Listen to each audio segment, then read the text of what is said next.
exclusividade. Deixa-me dizer nesta manhã, esse é outro ponto: o Senhor não divide a sua glória com ninguém. Não é o homem que faz, nós somos apenas instrumentos. Quem faz é o Senhor Jesus Cristo. É Ele, sempre Ele, ao redor dele e nunca ao redor do homem. Mas temos um único Senhor, e isso implica também que só temos dois destinos: morte eterna e vida eterna, vida com o Senhor para todo sempre. 2 Coríntios capítulo 5, verso 17, para quem tem a Bíblia do culto, página de número 250, diz assim a palavra de Deus: assim que, se alguém está em Cristo, nova criatura é. As coisas velhas já passaram, eis que tudo se fez novo. Podem assentar-se. Muito obrigado, pastor Rinaldo, pela saudação calorosa de boas-vindas. E também é um prazer rever aqui o pastor Suete, desde aquela época em que a Almader, União de Mocidade das Assembleias de Deus no estado do Rio, tinha um trabalho muito intenso, muito vívido, e eu diria que o maior congresso da Almader foi realizado aqui em 1972, no mês de fevereiro. Eu tive o privilégio de participar, de estar aqui com o pastor Nicodemos, com a sua família, com os obreiros, com a igreja. E desde então, os caminhos vão tomando novos rumos, e só agora Deus me permite, a convite do pastor Rinaldo, retornar para estar nesta manhã, trazendo uma meditação da palavra de Deus. E eu sei que já tivemos o batismo, daqui a pouco teremos a ceia do Senhor, e eu devo remir o tempo, mas nesta manhã há uma palavra de Deus para o nosso coração. Nós nunca nos reunimos sem que ouçamos Deus falar conosco. Esta é uma das razões pelas quais a igreja se reúne, e o verso que eu li é muito apropriado para a ocasião, porque tivemos o ato de batismo, e daqui a pouco teremos a ceia do Senhor. E o verso trata do nosso posicionamento como cristãos. Há uma mudança, inclusive cantamos agora há pouco, número 111 da harpa cristã: que mudança em mim fez o meu bom Jesus, entrando ele no meu coração. E aqui está o segredo de uma vida transformada. Aqui está o segredo de uma vida mudada. O verso de número 17 diz: assim que, essa expressão assim que significa portanto, é uma espécie de conjunção coordenativa. Liga o verso à exposição anterior, em que Paulo mostra a vida do cristão, em que Paulo mostra a nova maneira de viver do cristão. E aí no verso 17, então ele diz: assim que, portanto, quem está em Cristo. Temos aqui um posicionamento, ou seja, com a nossa conversão. Eu não sei que dia você se converteu. Eu me lembro que eu reconheci a Cristo como meu Salvador quando eu tinha ao redor de 5 anos de idade. Foi numa quarta-feira em Três Rios à noite. Meu pai acabara de pregar, e se você me perguntar se eu me lembro da pregação, não me lembro, mas naquela noite o Espírito Santo tocou o meu coração, e eu fui à frente com os meus tamancos, porque não havia sapatos naquela época para nós, éramos ainda bem pobres. Fui à frente com os meus tamancos, fazendo barulho pelo corredor da igreja, dobrei os meus joelhos, e naquela noite Jesus me salvou. Naquela noite Jesus transformou a minha vida. Naquela noite Jesus passou a ser Senhor da minha vida, e a ideia aqui do texto é exatamente essa: assim que se alguém está em Cristo, ou seja, um novo posicionamento. Quando falamos de novo posicionamento, nós pensamos até na vida secular, pensamos na vida profissional, pensamos na vida daqueles que exercem funções, seja em empresas privadas, seja em empresas públicas. E nessas empresas geralmente existem os chamados planos de carreira e salário, e a ansiedade, o desejo de cada profissional é sempre galgar uma nova posição, porque essa nova posição significa uma promoção, e essa promoção significa também novas responsabilidades, e essa promoção também significa um salário melhor. Deixe-me dizer nesta manhã, em Cristo nós ganhamos uma nova posição. Nós passamos da morte para a vida. Nós saímos de uma situação em que não havia de forma alguma nenhuma maneira de vivermos a vida eterna. Mas agora em Cristo, e ouvimos esta manhã na escola dominical, nós não iremos ganhar a vida eterna.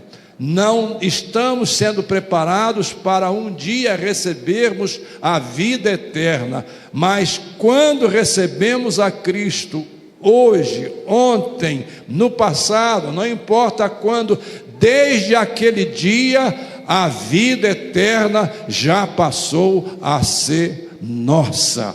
Passamos da morte para a vida. É um novo posicionamento. Estar em Cristo. E quando falamos disso, de estar em Cristo, temos de pensar nas implicações de não estarmos em Cristo. Se não estamos em Cristo, estamos perdidos. Se não estamos em Cristo, nós somos os mais miseráveis dos homens. Se não estamos em Cristo, nós estamos com a nossa vida contaminada de pecado.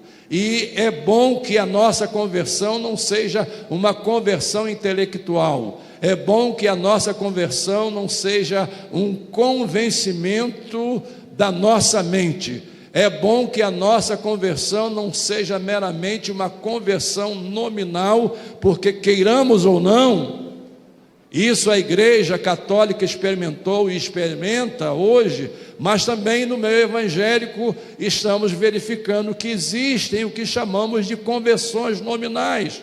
Pessoas que se convertem, mas não passam pela experiência do novo nascimento. Pessoas que se convertem meramente para cumprir um desejo familiar. Não é desejo familiar, não é para ficar bem com a sua família, não é para ficar bem com o mundo, mas é porque Jesus entrou no seu coração. Jesus tomou a sua vida, Jesus mudou a sua história. Então, por isso, essa frase tem todas as implicações que você possa imaginar. Se alguém está em Cristo, e eu me permito perguntar nesta manhã, quantos estamos em Cristo aqui, reunidos em seu nome? Deem um glória a Deus para o Senhor, porque a Ele toda a honra, toda a glória e todo o louvor. Bem, se alguém está em Cristo, quais são as consequências? o texto diz: nova criatura é, as coisas velhas já passaram, e eis que tudo se fez novo.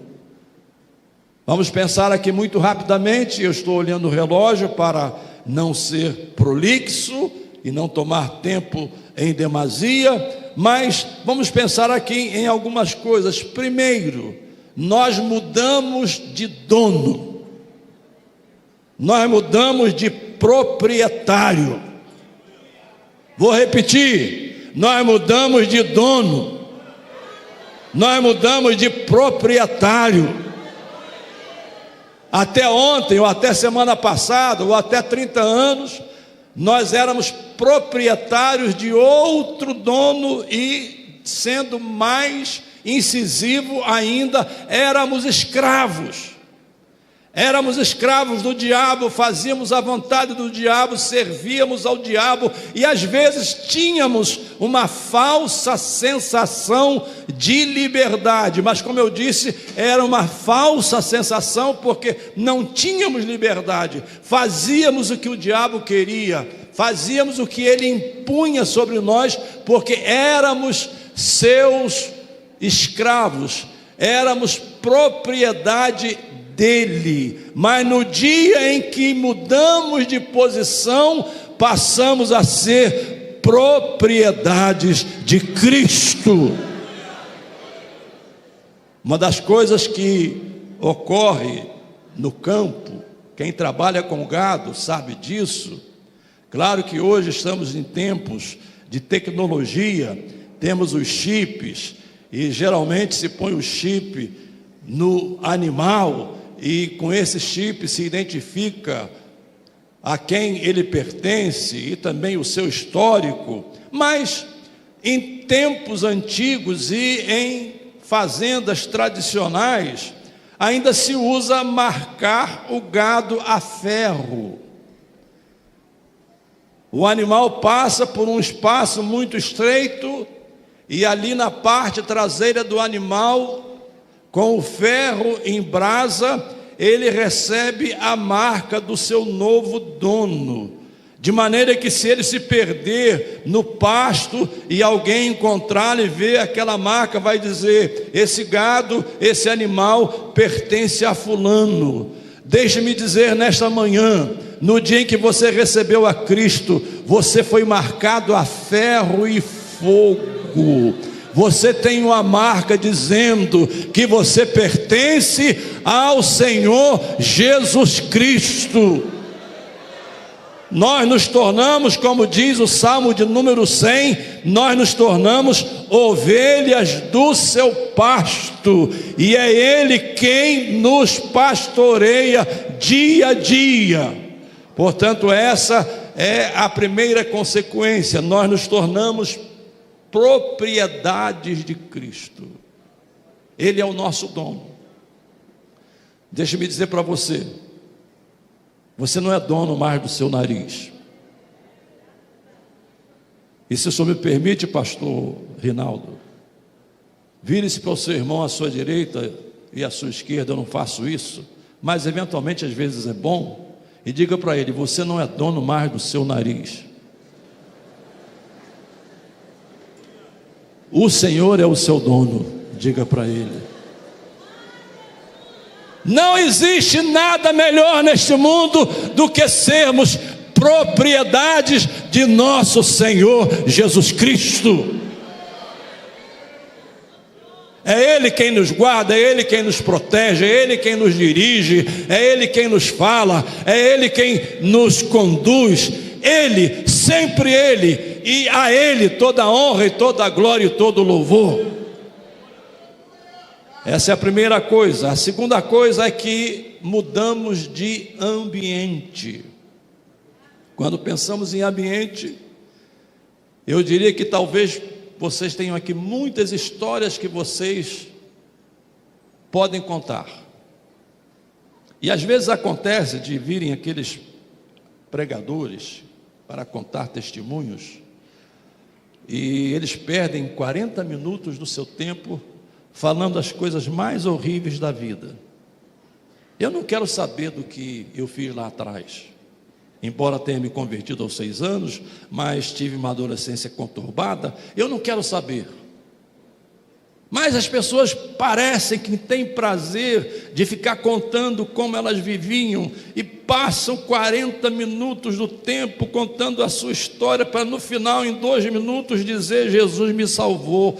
Parece que o tempo passado é melhor do que o tempo de hoje. Deixe-me dizer para você nesta manhã: o tempo que passou, passou, ficou para trás. Desamarra o barco, porque você está vivendo em um novo ambiente para a glória de Deus.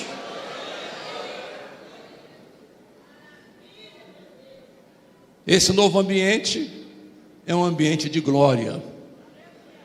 Esse novo ambiente é um novo ambiente de novos amigos. Esse novo ambiente é um ambiente de esperança. Esse novo ambiente é um ambiente de alegria. Esse novo ambiente é um ambiente em que cumpre aquilo que Jesus disse lá em João capítulo 10. Você entra e sai. E eu me lembro que quando eu era criança, eu li esse texto: entra e sai e encontrará pastagens. E eu achava meio contraditório. Como é que é esse negócio de entrar e sair? A impressão que eu tinha na tradução era que você entrava e saía, mas como é que você entra e sai e cá fora você encontra pastagens? E a ideia não é essa. A tradução poderia ser até melhor, mas a ideia é essa: você entra em Cristo e dentro de Cristo não tem limite. Você sai e segue, e aonde você vai, você encontra pastagens. Chega em Volta Redonda, tem pastagem. Chega em Barra Mansa, tem pastagem. Chega em Piraí, tem pastagem. Chega em Arrozal, tem pastagem. Chega em Madureira, tem pastagem. Chega em Teresópolis, tem pastagem. Entra e sai e você encontra pastos verdes, porque você está em Cristo. Glória a Deus.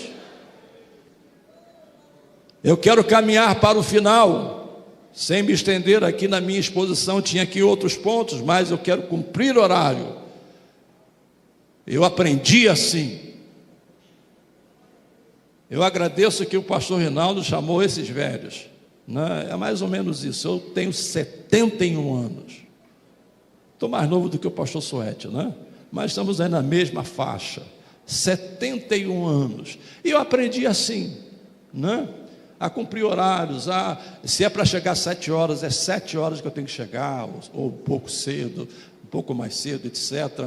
Claro, tem minhas falhas, meus defeitos, e me reportando ao que disse o pastor Rinaldo, as pessoas se convertem e vai lutar, vai ter o dia a dia. E aí eu me lembrei das palavras de Lutero, né? Ele disse que no dia que sepultou Adão, aliás, sepultou o velho homem, perdão, ele pensou que o velho homem estava sepultado, mas ele descobriu que o velho homem sabia nadar. Não é? Então o velho homem, de vez em quando, ele sai nadando e quer botar a cabeça do lado de fora, e aí você põe a mão na cabeça dele e diz assim: sai em nome de Jesus, porque aqui é lugar para o novo homem, o homem transformado em Cristo.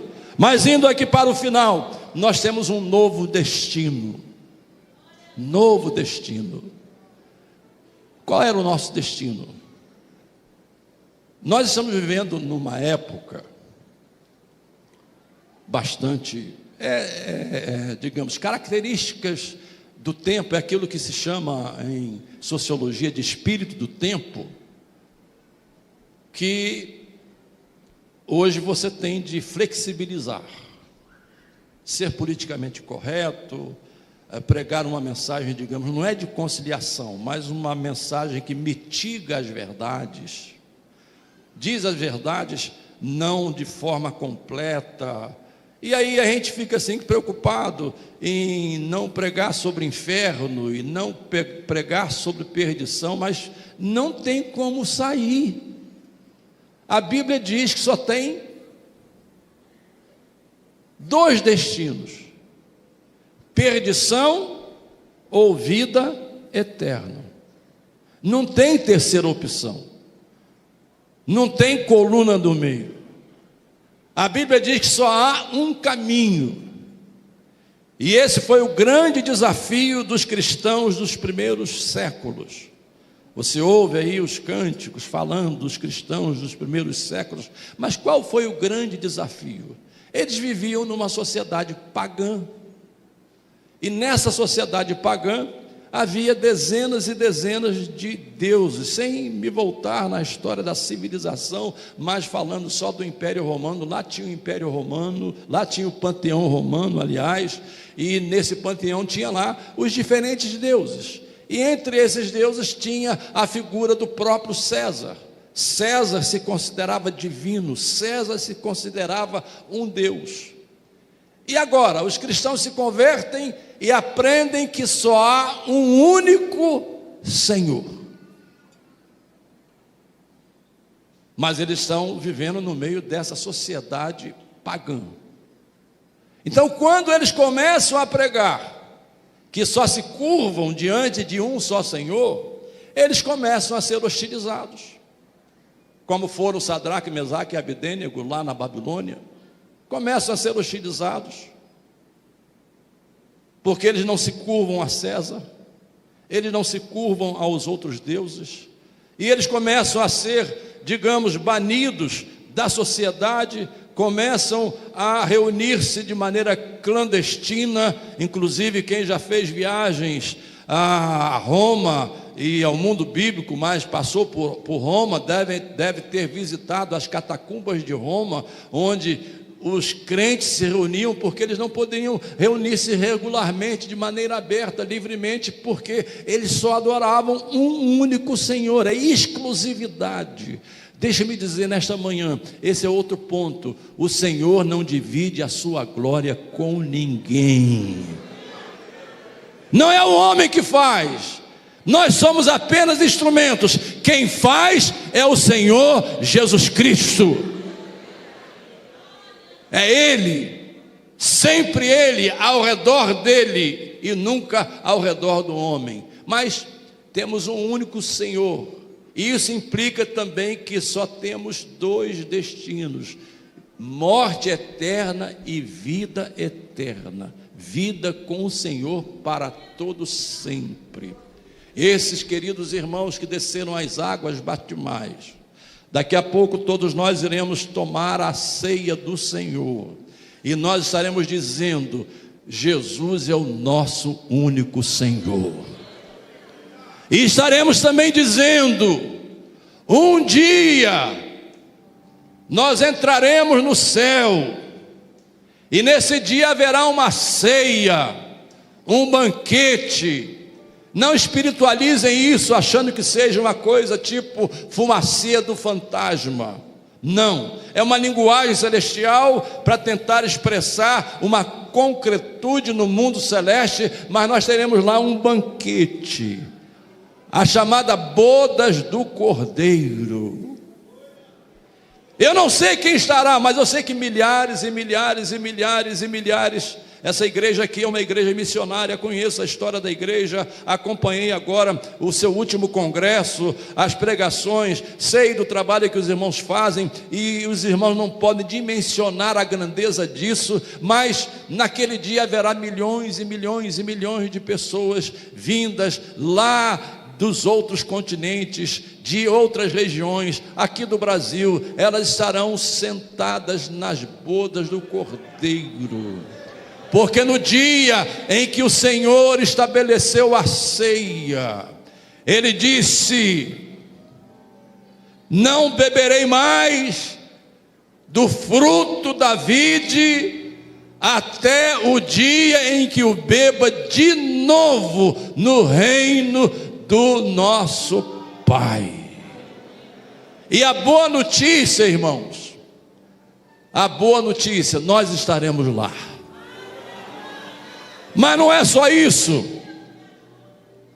Você lê lá no Apocalipse, para encerrar, você lê lá no Apocalipse, e uma das coisas interessantes nesses banquetes é o modo como os talheres são arrumados, como os pratos são colocados, toda aquela etiqueta, não é? Como as coisas são servidas, e tem lá os garçons profissionais. Eu assisti esses dias o banquete que o rei Charles ofereceu ao presidente Trump em Londres, na Inglaterra, uma coisa primorosa, uma coisa principesca, uma coisa precisamente organizada, com garçons ali servindo e cumprindo todas as normas de etiqueta. Vai ser muito mais do que isso. E a boa notícia, sabe qual é? A Bíblia diz que o próprio Senhor, e vou usar uma palavra nossa, o próprio Senhor será o garçom. Glória a Deus! Ele vai servir você, vai servir a mim, vai servir a todos nós. E Ele não tem questão de física para fazer isso, porque Ele está além da física. E Ele fará isso, e você será servido por aquele que lhe salvou, por aquele que mudou a sua vida, por aquele que mudou a sua história, e com Ele, como diz Paulo, estaremos eternamente com o Senhor. Glória a Deus. Meus irmãos, a paz do Senhor Jesus, eu sou o pastor Clésio Gomes, vice-presidente da CADEV. Estou vindo aqui primeiramente para agradecer por você ter participado conosco desse culto online, ter escutado esta palavra que eu tenho certeza que fez grande diferença em sua vida. Gostaria de te pedir que você não deixe de compartilhar esse vídeo, que você se inscreva em nossos canais, e agradecer também a todos aqueles que têm ofertado com amor na obra de Deus. Através das suas ofertas, nós iremos conseguir expandir os nossos campos, as nossas igrejas, as nossas congregações, e nós contamos com a sua ajuda. Seja um ofertante fiel, seja um dizimista fiel da casa do Senhor, para que juntos possamos fazer com que a obra de Deus continue crescendo. Deus abençoe a todos vocês.